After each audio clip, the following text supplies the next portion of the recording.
ताई, मंजिरीकडे तिची शक्ती नसतानाही तिने तिची नीच वृत्ती दाखवलीच।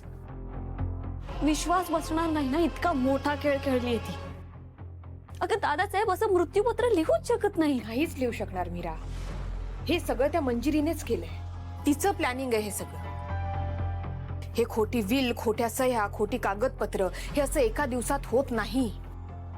तिला कल्पना होती की हा दिवस येणार आहे आणि म्हणून तिने हा सगळा खेळ आधीच आखून ठेवला असणार आहे। ताई, जी बाई लोकांच्या मनाशी खेळू शकते त्या बाईसाठी खोटी व्हील बनवणं मोठी गोष्ट आहे का?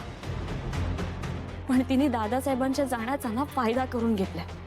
काय म्हणत होती की दादासाहेबांना अथर्व आणि माझं बाळ बघण्याची शेवटची इच्छा होती। ताई, अगं असं काही असतं तर दादासाहेबांनी मला सांगितलं असतं ना। मंजिरी प्रत्येक गोष्ट कायम तिच्या स्वार्थासाठीच करते। फक्त यावेळेस तिने तुझ्या भावनांवर घाव घातलाय। तिला माहिती होतं जर दादासाहेबांचं नाव घेतलं तर अथर्व इमोशनल होणारच। तेच होणार आहे, तेच होणार आहे ताई। आता वेदाचे बाबा माझ्याकडे येऊन बाळाचा विषय काढणार आणि यावेळेस जर मी नाही म्हणाले ना तर त्यांना असं वाटेल की मी दादासाहेबांची शेवटची इच्छा मोडते।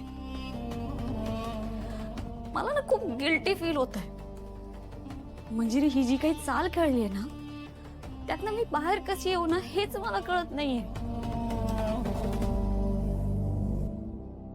मीरा, तुला अथर्वंशी बोलावं लागेल। काय बोलू मी त्यांच्याशी? ताई, मला त्यांची अवस्था बघवत नाहीये आणि दादासाहेब गेल्यापासून ते आणखीन कचलेत अगं। आणि अशा वेळी जर मी त्यांच्या विरोधात उभे राहिले ना तर ते माझ्यापासून कायमचे दूर निघून जातील अशी भीती वाटते मला। मीरा, कळतंय मला, पण तरीही तुला अथर्वंशी बोलावंच लागेल। सत्य कितीही कठीण असलं ना तरी ते कळणं गरजेचं आहे। नाहीतर हळूहळू ती मंजिरी तुमच्या नात्यावर ताबा मिळवेल आणि एकदा का अथर्वंचा तिच्यावर पूर्ण विश्वास बसला तर गोष्टी आपल्या हाताबाहेर निघून जातील। ताई,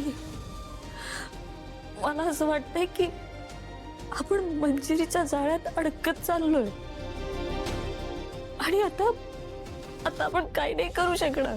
नाही मीरा, आपण करू शकणार आहोत, आपण करणार आहोत। फक्त यावेळीस भावनांपेक्षा बुद्धीने खेळावं लागेल। मंजिरीच्या खेळात तिला मात द्यावी लागेल।